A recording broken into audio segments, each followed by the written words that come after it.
Hi and welcome to Healthy Life Hacks. I'm Jennifer Jeffries, the present day wise woman. I'm a realistic naturopath coming to you from the surfing beaches of Australia.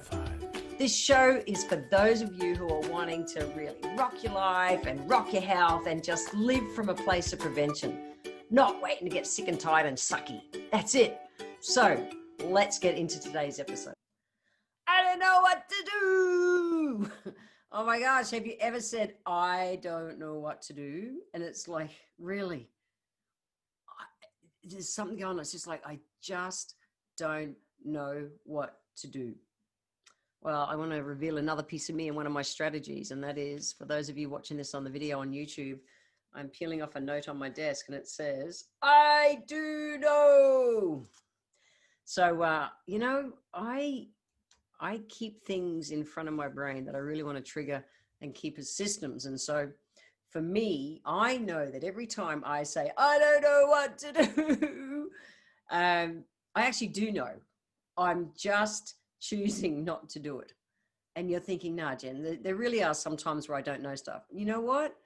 Really, if we trust our intuition and tap in, and just with all the life and experience and everything we've got going on, we actually do know what to do. Whether it's old sabotages that are beating us, or just the procrastination that we're wanting to not be in pain to achieve whatever it is that we think we have to do or we choose to do, we stop ourselves and we just go, I don't know what to do. Where in reality, I promise, every time we say that, we do know what to do. So I have that note on my computer as a reminder that I always know what to do. So it just says, I do know. I do know. So in my brain, I've taught it to default. Thought comes in like, I don't know. My brain now has a trigger that it comes back and goes, I do know. Let's just have a look at that. So I wanted to talk about that today because in health particularly, this is a really big one. Because so much of my work as a naturopath is that I work with people's health, but people know what to do. People know if they want to be strong and fit and healthy, and they need to move their body every day. They need to eat close to nature, drink the water, do all the things, go to bed early and on time, all those things that I've been talking about in these podcasts. And yet we let life sabotage us or beat us. And we're emotional beings. I get it. We're emotional beings. And so what we do is it's really easy to let our humanness take us off track. And when we're off track, there's a perceived pain that stops us from going, oh, I know what to do. Okay, well, Jen, you want to be able to paddle harder and be able to surf better. Well, really simple. You've got to get in the surf and you've got to do the stretches before you surf. You've got to do the exercises through the week to build that strength and the stamina to be able to do everything that surfing involves. And you've got to get out there and surf. Even like this morning, it was a freezing cold morning in the surf. We've had a cold snap come back here at the Gold Coast and it was bloody cold, like it really was. But I had so much fun out there. It was so crystal clear. I can't tell you how gorgeously clear the water was this morning. It was amazing. But it would have been really easy for me to go, not go. And the same thing happens, like I say, with our health and stuff. People just go, I want to be able to sleep better, but I just don't know how to do any, I don't know what to do. I keep doing crappy broken sleep. Or it might be, within their relationship, or it might be in their business goals, or in just life and family and stuff. It doesn't matter what it is. We all have our potential to achieve all of our goals, but it's really easy to procrastinate and sabotage ourselves. There is such a big difference between knowing what to do and actually doing it. We all know way more than we think we know. We really do. However, we go, I don't know what to do. So even if I think back recently, what I've been doing the last few months, surfing is my main priority. I look at different surfboards and I think, maybe if I buy a bigger one, or I buy a different shape one in this way, or if I buy this one, I'll surf better. No, I have to actually just physically train, build up my strength and cardio fitness to be able to paddle and do everything I've got to do, and just get on the board, fall off, get on the board, fall off, so that I get better at doing it all the time. And that's what will improve my surfing. I do know what to do. Do I want to do the stretching before I'm going out there in the surf? No, that's the honest truth. I don't. Every time I go out there, my mate that I surf with, Shane, he goes, Jen, you want to stretch? I go, nah, I'm good. And I use the story. This is a true story. I use the story that I say, you see a lion, before they're about to go and, kill a gazelle, hunt down a gazelle, they don't go, oh, one moment, gazelle, I'm just going to stretch a minute. They don't. They just get out there and go and chase it. And I say, and a lion doesn't stretch before he goes and chases down a gazelle. He says, yes, but a lion stretches every single day. Throughout their day, they're stretching. So their body is always ready, prepared to pounce. He says, Jen, you're not. I go, okay. So I know that stretching, for instance, as one thing, would help my surfing so much. It really would. Yeah, so we'll talk about that one. And then the other one is that I've been doing a lot lately is, well, my aromatherapy insight card. So I have launched my aromatherapy insight card course. Now, Karen L. Osborne and Karen is the artist of the card set. She painted all the most amazing, beautiful paintings, and I wrote the book. So we've been working together for, nearly 21 years. And we've known for ages, years, in fact, people have bugged us and wanted us to create this course online because we can't physically, pre-COVID, we still couldn't travel easily to all of the countries where people wanted us to go and run the courses. And so we've been going, yep, we'll get a course online for you guys, done. However, we still weren't fitting it in. We weren't finding the time for us both to do. We totally knew what to do. We didn't know all the skills it would take at the time, but it turns out they're actually really easy to learn. So that's good. But the thing was, we knew what to do. We just weren't taking the action to make it happen, whether it was to learn the last bit of skills or things. And that's what we do. We know how to get to what it is, whatever that goal is, we know how to do it, but we don't take the action. So what I wanted to talk about is that in life, there's only ever pain or pleasure. There's nothing in between. There's pain or there's pleasure. And what I see for most people, including myself, is that over the years, I've tried to focus all my attention, and I'm big on focusing forward, but I've tried to focus my attention on achieving the pleasure as my motivator. What I've found is it's easy for me to still not take action when I'm doing it that way. So what I've worked out works really well for me. And look, try it on. If you find a value for you, fantastic. And if you don't, fantastic. Maybe you do it the other way. I've found for myself, reaching for the pleasure all the time, striving for that pleasure as my motivating why, doesn't always work. However, moving away from the pain does. And that's it. We've got to find what works for us. Are we the kind of person that driving towards the pleasure is the motivator, or is it to get away from the pain? Now, if you've been trying to, just go for the end goal all the time and you're not achieving it, maybe you're the kind of person like me that you need instead to reframe it in your brain and move away from the pain. Now, when the pain is bad enough, we all will find that motivation. There's this great story about this dog on a veranda. So there's this old bloke sitting on his veranda and he's got his dog with him, and the dog's whimpering, kind of going, ooh, ooh, and keeps adjusting himself, can't get comfortable on the veranda. Ooh, ooh, ooh. And someone walks past and says, mate, what's wrong with your dog? He's whinging, he's whimpering. And the guy goes, oh, he's laying on a nail. And the guy walking past goes, well, can't he just get off the nail? He said, no, he's actually just not in enough pain yet. Guys, we do the same thing. We do. We will lay on that nail and we will whinge and bitch about it and readjust it and go around it, but we just don't get off the nail. Human beings are totally, there's a thing that's in us that we love to sit in struggling and pain. We do. It's a thing in us that's kind of built into us. And it takes more effort to remove ourselves from the pain. We see the pleasure there. We know we just have to get our ass off that, but it takes energy. It takes action to get our ass off the nail and off towards the pleasure. And what happens is eventually one day the pain just gets great enough that you go, I'm done. I'm just done. No more. I'm just no more. I'm not doing it. And you get up off the nail and move towards the pleasure. But the thing is, you're getting off the nail. You're moving away from the pain point. So for me, I've found reframing that in my brain that, and even with the insight cards this year, because we can't fly during COVID, the pain got great enough and it impacted us in a big way because it stopped our ability to earn income through our business with the insight cards. So it financially impacted us. For me, not being able to travel this year and teach the emotional side of essential oils through the aromatherapy insight cards is like, there's been like a grieving, because it's been a solid part of my life for 20 years and it was taken away with no warning, just like that. And so the pain, it was an emotional pain and frustration got bad enough that I went, Karen, we're doing this. This is it. What dates have you got this week? We set the dates, we started the work, and we cranked it out over a month or two. So the pain got bad enough that I wanted to get away from the pain, which took us towards the end goal, which was to be able to run our workshops online. For the last, I swear, probably nearly 10 years, we've been saying to people, since there's been the technology around, we've been saying to people, absolutely, we are creating this course online. So here was the pleasure. The pleasure was that we would have it, be able to introduce it around the world online.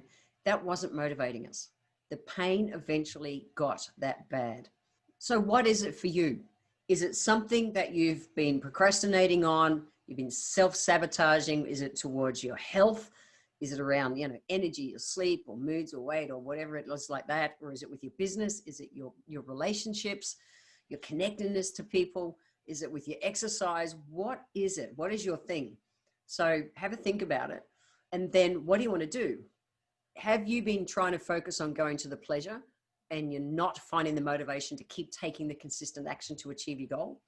Or have you been focusing on the pain thing? Or do you just need to sit on that nail a little bit longer to get the pain bad enough? What is it? Just think about that for a moment. What is it? What's going to make the pleasure big enough or the pain big enough for you to move your butt? Like I said, for me, I noticed that it works for me to move away from the pain. So if I think about my health, now sleep is one that I bang on a lot about within this, this podcast and everything, because for me, I learned the value of sleep when I burned out in my 20s. Working in the pharmacy industry, burned the candle at both ends, doing the whole saying to people, yeah, you sleep when you're dead, and having no respect for my sleep. And then I burned out. I burned out my adrenal glands, and I really, really, really paid for the price with my health. And so from there, when I learned how important our sleep was to our day-to-day health and health in the future, I found my why. It was like, okay, the pie in the sky, I want to be living from a place of prevention so that I'm always allowing my body to rest and recharge properly. So there it was like, Jen, sleep, live long, all those kind of things. The pain for me is that, if I don't be disciplined with my sleep 5 nights a week, not 7 nights a week, but 5 nights a week, and if I don't be disciplined with my sleep, I am taking years and years off my life. That pain for me is the ultimate. Not interested in it. And that's what motivates me to have the discipline to take the action that 5 or 6 nights a week, I'm in bed by 10 p.m., sound asleep, sleep through, wake up fresh, ready to rock my day. And I know that's helping me stay well, living from a place of prevention. The pain of dying early just for not bloody going to sleep properly at night is so great that I'm not interested in it. That motivates me. It helps me achieve my end goal, which is to, live a strong, healthy life. And I know that sleep is such an integral part of that. So for me, that's how I reframed that. And it was an instant. It was like, hey, cool. I don't want to take decades off my life by just not sleeping properly. I'm going to respect my sleeping. So for me, that's really worked well for me over the years. So when it comes to my sleep, I know that the bare ass minimum, my bare ass minimum that I want to do every day is to be in bed by 10 o'clock, 5 or 6 nights a week. It's a consistent daily action that brings me towards that pleasure of living strong, fit, and healthy all the way through my life, and having the ability to be able to live from a place of prevention with my life. So I ask myself, whenever I hear my brain default to, which is human, to say, oh, I just don't know what to do. My brain defaults nowadays, and I have the note on my computer and another scraggy ass piece of paper that has been there for a long time. It says, I do know. And I go, okay, cool. Yep. I do know. What is it? What is my bare ass minimum? What's that one thing I can do to take me towards achieving whatever it is? So whether it is about my health or relationships or exercise, surfing, whatever, business goals, just reframing it. Don't let yourself go into overwhelm. When we're doing that, I don't know what to do, we go into overwhelm. When we're in overwhelm, we stop. We take no action. The way we get out of overwhelm is to take action. We do our bare ass minimum. We do our BAM every day just to keep moving. Just keep moving. Doesn't matter how small the step is, you want to just keep moving. And then what happens over time, you hit a point of critical mass. And when you hit that point of critical mass, it's like, you're on the downhill slope and it's like, it's so easy. I'm so close now to achieving, whatever it is, that big pleasure goal. But we've got to do the BAM first, our bare ass minimum first, away from pain, which is still absolutely going towards the pleasure. But there's more motivation in removing ourselves from pain than there is in getting to the pleasure. Humans are bloody interesting. I tell you, we really are. I think about myself at the Camino. So I walked the Camino, which is the Camino de Santiago, which is a pilgrimage across Spain. I did it in 2014. And it's 800 Ks, so that's 500 miles for my American friends. 800 Ks, you start in the south of France, Saint-Jean-Pied-de-Port. Day one, up over the Pyrenees Mountains, down the other side, and then you're in Spain, and you're heading west, and you go all the way to the west coast of Spain. 800 Ks, easy. Day one, up over the Pyrenees Mountains, you get to the bottom and you stay in the first albergues that night, which is the accommodation there. And the next morning, it's like there's almost a lineup because there's a sign that says like 792 kilometers to Santiago. And everyone stops to take a photo saying that you've still got nearly 800 kilometers still to walk. Now, I did it in like 26 days, which was way too fast. If you're going to do the Camino, never do it that fast. That was a week faster than it should have been. That was a life lesson. And you can go back and listen to that podcast where I talked about my experience walking the Camino. But it was interesting. I remember so many milestones on that walk, and different towns dealt with it different. You follow, for those of you who are looking on the video version of this, you can see I have a yellow, it's a shell tattoo on my arm, because in Spain, what you do is you follow either a yellow painted shell or a brass shell or something like that all the way across. It is a symbol of the Camino, and you're following it all the time. And some of the towns are really quite funny that they sign it all differently. And I remember one town, they thought it was really cute that they were counting it down in 1 kilometer or 2 kilometer kind of signs as you headed out of town. And I forget the actual kilometers. I'd have to go back and look at photos. But this one town, it was like, you've got 643 kilometers to go. And then the next sign you'd come to, you've got 642 kilometers to go. And then the next sign said 641 kilometers to go. And then the next sign, 640 kilometers to go. They did it for about 20 Ks. I found that so demoralizing. It was just like, that messed with my head in the biggest way, because it was like, oh, the pain. It was shoving it in my face every kilometer. How it was still so far to go.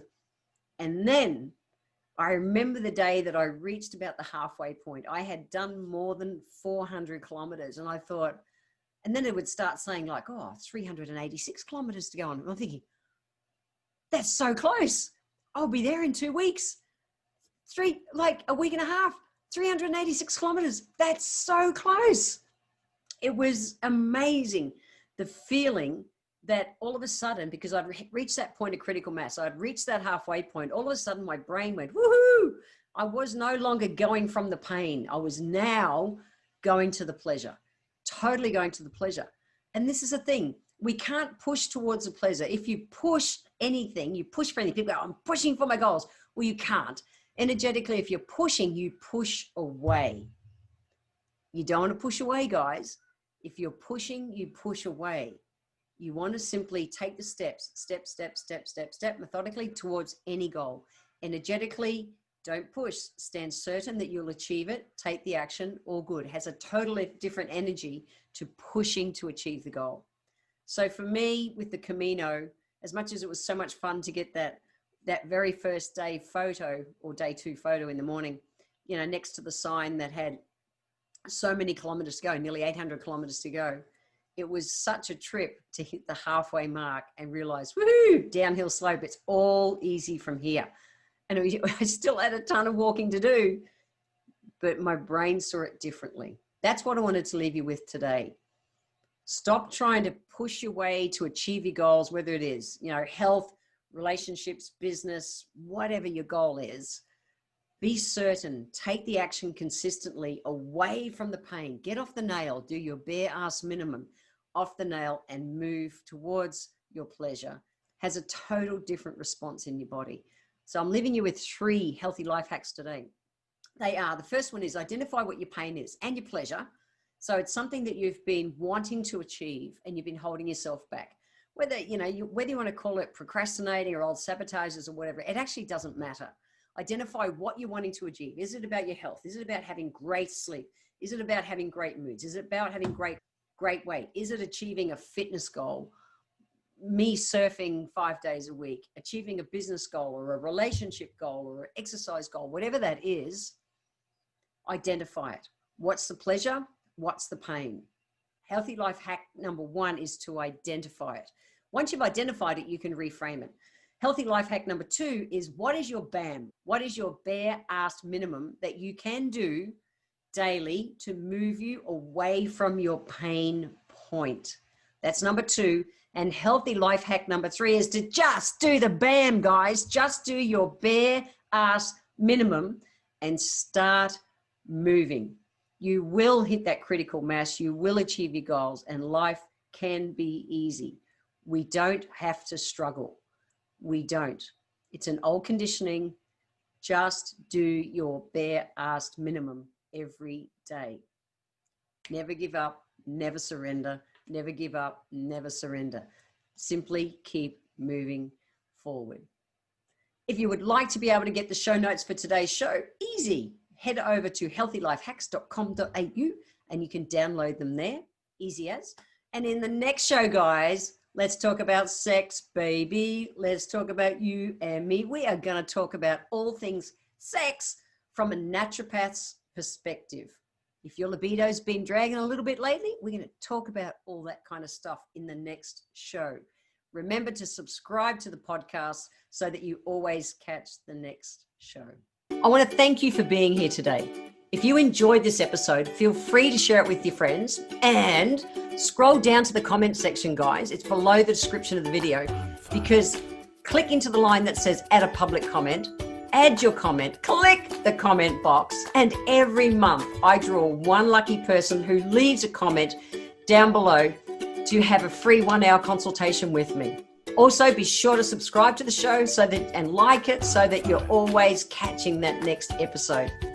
If you'd like to receive a free copy of my Feed Your Body ebook, simply click the link in the comments below, join my newsletter, and you will get the free ebook sent to you nice and easy.